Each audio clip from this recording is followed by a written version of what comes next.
नमस्कार मित्रों, कैसे हैं आप सभी लोग। और आज की कहानी में मैं आपका सभी का स्वागत करती हूँ। मैं यानी कि खुशी आपको आमंत्रित करती हूँ अगली कहानी में। अगली कहानी है एक मूर्ख बानर की। तो जैसे कि मैं आपको बताती हूँ कि मेरी कहानी बहुत ज़्यादा इंटरेस्टिंग होती है और बहुत ही ज़्यादा शिक्षाप्रद होती है। एक बार की बात है, कोयल एक पक्षी होती है और वो पक्षी क्या करती है, अपने घोंसले में आराम कर रही होती है। तभी आसमान गरज उठता है। आसमान की गरजाहट से सारी धरती और पेड़ पौधे वनस्पति सब कांप उठते हैं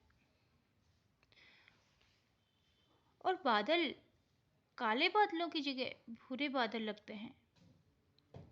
यानी कि मौसम बिल्कुल खतरनाक हो जाता है। और खतरनाक मौसम में जो कोयल पक्षी होती है, वो जिस पेड़ पर घोंसले में रहती है, वो पेड़ भी हिलता डुलता रहता है। अब कोयल पक्षी अपने घोंसले में अपने अंडों के साथ बैठी रहती है और वो कू कू कू कू कू ऐसे कूकती रहती है। तभी बहुत तेज की आंधी आती है और बारिश आती है। अब आपको तो पता है, जब आंधी के साथ बारिश आती है तो कितना डरावना मौसम होता है। मनुष्य ही नहीं अपितु जानवर भी डरते हैं, पेड़ पौधे भी डरते हैं, पशु पक्षी भी डरते हैं ऐसी डरावने मौसम से। तो ऐसा ही हो रहा था। बिजली कड़क रही थी, आंधी चल रही थी और सभी पेड़ पौधे हिल रहे थे। मोटी सी बारिश की बूंदें छन छन छन करके उस कोयल को भिगो रही थी और उसके अंडों पर छींटे बरस रहे थे। उसने अपने घोंसले में जाकर अपने अंडों को संभाला और प्रभु से विनती करती रही, हे प्रभु, ये ऐसा तूफान क्यों? आज क्यों ऐसा तूफान क्यों? उसको क्या पता था कि ये जो तूफान है, इससे भी भयानक तूफान उसकी जिंदगी में आने वाला है।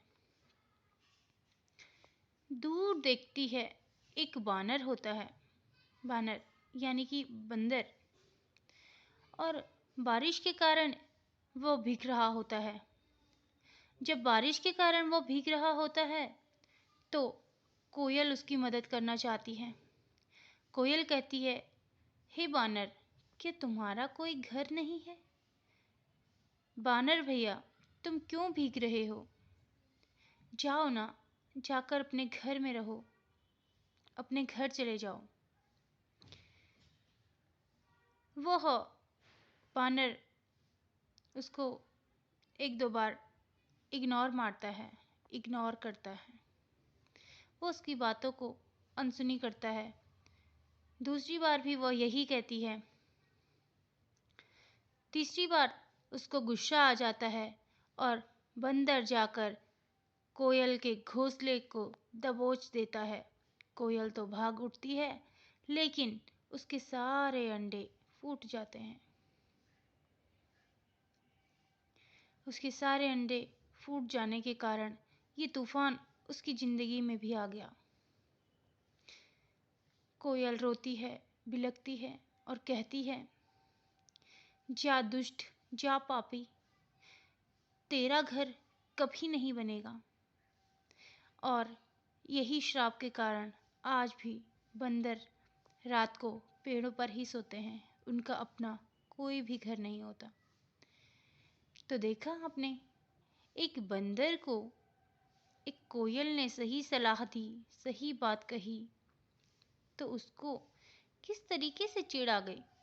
ऐसे ही मूर्ख लोगों को कभी भी सही बात बताने से पूर्व यह अनुमान लगाना ज़रूरी होता है कि कहीं इसको बिना बात के गुस्सा ना आ जाए और ये मूर्ख से अति मूर्ख न बन जाए।